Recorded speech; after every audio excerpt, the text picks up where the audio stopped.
¿Cómo está mi querida y respetada audiencia? Espero que bien. Mi deseo sincero y ferviente. Recuerden que hace pocos días, ¿cuántos días? ¿Qué será? Menos de 8. Yo les decía a ustedes en una entrega editorial que el Ecuador vivía un estado de un escándalo de inmoralidad, de corrupción al día. Es decir, 365. Eso sin contar con la dañada burocracia que hoy cobra por todo y entraba la tramitación. Tenemos narcos, tenemos crimen organizado, tenemos sicariato, tenemos corrupción por doquier, tenemos un sector público que aprovecha no para servir, ya no son servidores públicos, son servidores de sí mismos. Ver de dónde le sacan el vientre al mal año para empuñar, para pedir sobornos, porcentajes, porque no hay, créanmelo, trámite que se mueva sin lubricar al burócrata. Pero como dije, un escándalo de envergadura por día. Ahora uno más. El hijo de la vicepresidente, participio activo. No me acostumbro a decir presidenta. Bueno, encontrado infraganti pidiendo diezmos, nombrando a un testaferro con $3,200 y pidiendo para él algo así como 1,700 o qué sé yo, diezmero. Entre paréntesis, sobre este escándalo, hay un distinguido señor, es un patriota, que decía que todo apunta a seguirle juicio político a la vicepresidente y desembarazarse de ella cuando el joven Noboa se lance a la reelección. Con todo respeto le digo a este ciudadano que no es así. La vicepresidente, que vivía ausente en Israel, no es responsable ni culpable de lo que haga el hijo. Aún en su ex despacho de la ex vicepresidencia de la República. En segundo lugar, me permito recomendarle a este ciudadano que lea bien la Constitución. Ya no necesita el presidente de la República dejar en manos de su vicepresidente el país mientras él entra en campaña. Ya no. Puede nombrar o gestionar el nombramiento de quien el presidente desee. Así que no se trata de defenestrar en juicio político a la segunda mandataria del país ecuatoriano. Bueno, esto entre paréntesis. Pero uno más, escándalo. Qué vergüenza sentimos. Quien habla es miembro de una generación de septuagenarios y octogenarios que fuimos educados, formados bajo otros valores, otras normas, otras hormas de hormar, si ustedes quieren. Respetábamos a nuestros progenitores, cuidábamos de nuestros hermanos mayores. El profesor, la autoridad de la escuela, del colegio, de la universidad, eran venerables, eran intocables. Así es.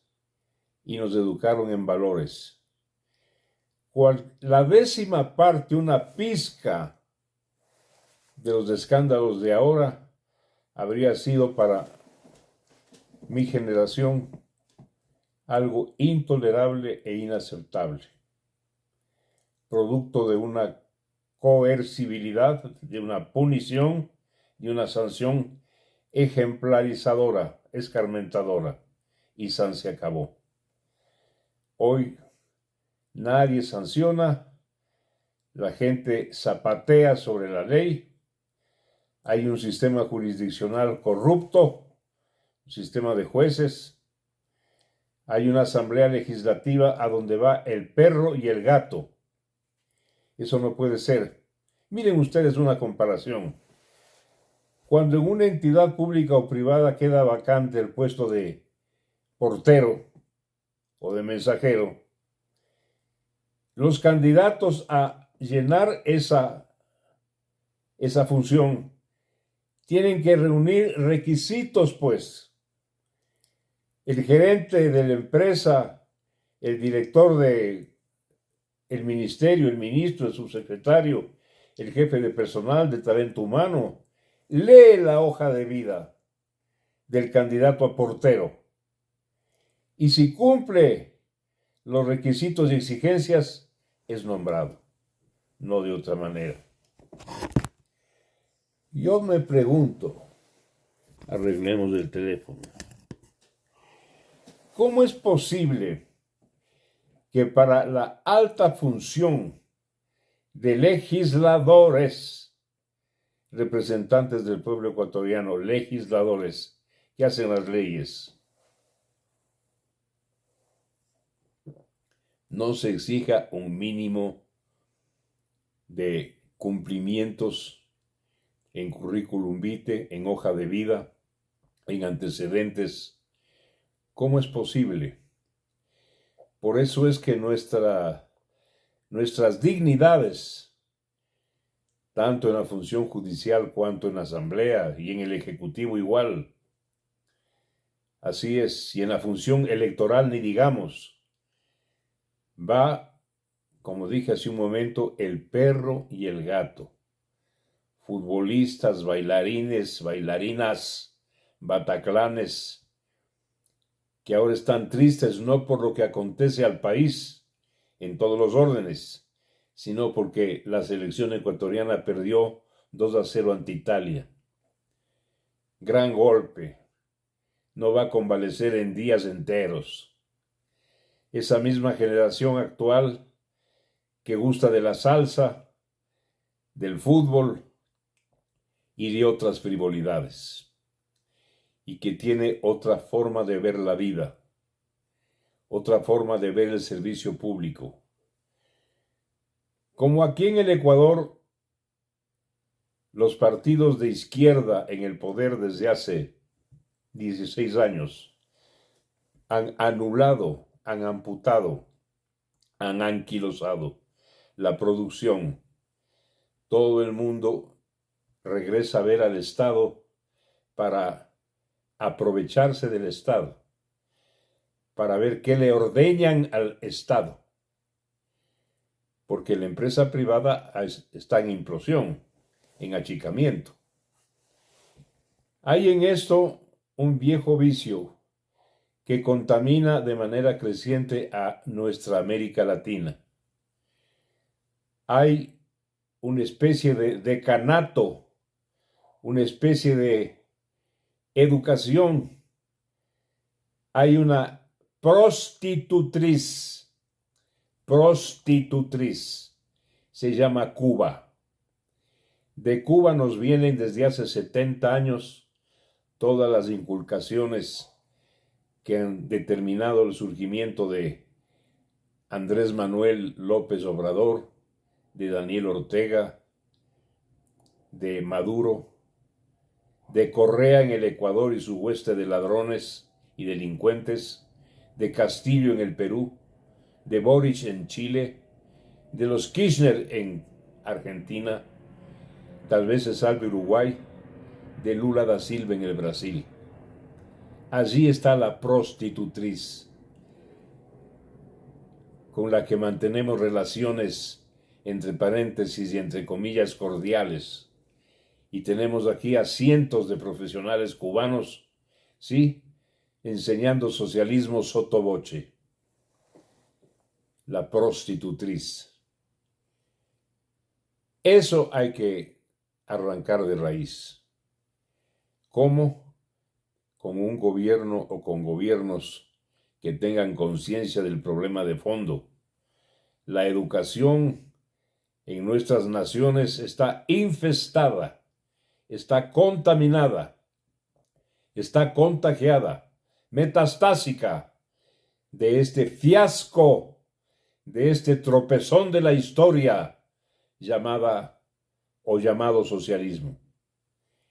Y eso se inculca en la escuela, en el colegio, en las universidades, aún en las universidades privadas. La prensa ni digamos. Miren la prensa nuestra, latinoamericana, y la prensa americana también, y la europea. Le tienen ocupado al gobierno de la Casa Blanca de Washington en un tema migratorio ya desde tiempo muy largo, que la migración, que los derechos humanos, que abajo el muro, etcétera, etcétera, como si ese fuera el problema cimental, el problema esencial de los Estados Unidos de Norteamérica, teniendo al gigante chino que lo amenaza y a su criado, disculpen el término rústico, a su alcahuete, Rusia. ¿Por qué no piden a Xi Jinping, premier chino? ¿Por qué no le piden a Putin que abran las puertas de sus países para que entre la migración detrás o tras un mejor pasar y una mejor vida? ¿Por qué no le piden a ellos? Y le tienen cercado, sitiado, tachado, cuestionado a los Estados Unidos con el tema migratorio. El tema de la Casa Blanca, de su economía, de la Reserva Federal, del sistema tributario, de la inflación que hoy cunde en Estados Unidos, es un tema fundamentalmente económico y es un tema fundamental, mucho más importante para el mantenimiento de la libertad, de la democracia en Occidente, que pequeñas células con problemas migratorios. Así son las cosas a esta hora. Tenemos una sucesión de vergüenzas. Vergüenzas. Correa, un gángster que surtió y surgió como la esperanza para el país, se cargó encima 70,000 millones de dólares. Luego vino un submental, vía fraude, Lenín Moreno. Luego vino un inepto e incapaz, producto de fraude también, Guillermo Lasso. Y ahora una nueva vergüenza. Este joven Daniel Noboa acaba de llenarnos de lodo la cara a los ecuatorianos con una conducta de adolescente allí en España, a tal punto que las autoridades españolas han elevado ya su voz de protesta. Y como si esto fuera poco, o con esto se acabara tanto escándalo, ahora el hijo de la vicepresidenta de la República, un diezmero. El país, amigas, amigos, está en lo más hondo de su abismo. Y el país no va a salir adelante en esto que no es democracia. ¿Qué va a ser democracia, pues? Esta es una caricatura, un remedo de la democracia. Es un evento y una aventura absolutamente desnaturalizada del sistema democrático con que soñamos. Eso no puede seguir. No puede seguir. De este país ecuatoriano debe hacerse cargo por un tiempo perentorio, pasajero, con límite límite de tiempo, ¿no es cierto?, de una conjunta de civiles virtuosos y de militares patriotas y conscientes. Si no, nos vamos, disculpen un término castizo, y voy a explicar qué significa carajo. Nos vamos para el carajo. El carajo, por si acaso, es un volado que hay en el mástil de los barcos, de los buques, donde los vigías con un catadejo atisban 360 grados en derredor, para ver si hay naves, para ver si hay tormentas, para ver cómo está el mar. Ese habitáculo que se bambolea al ritmo de las olas y que marea y hace trasbocar, vomitar a los marineros, se llama el carajo. Y cuando hemos oído la voz, ándate al carajo, es ándate arriba, a la torre, como un gran castigo. A eso se va el país ecuatoriano si no reaccionamos y no reemplazamos esta caricatura de democracia por un gobierno que nos haga renacer, que nos refunde, ¿sí? Que nos rectifique y que sancione. Muchísimas gracias, un abrazo para todos.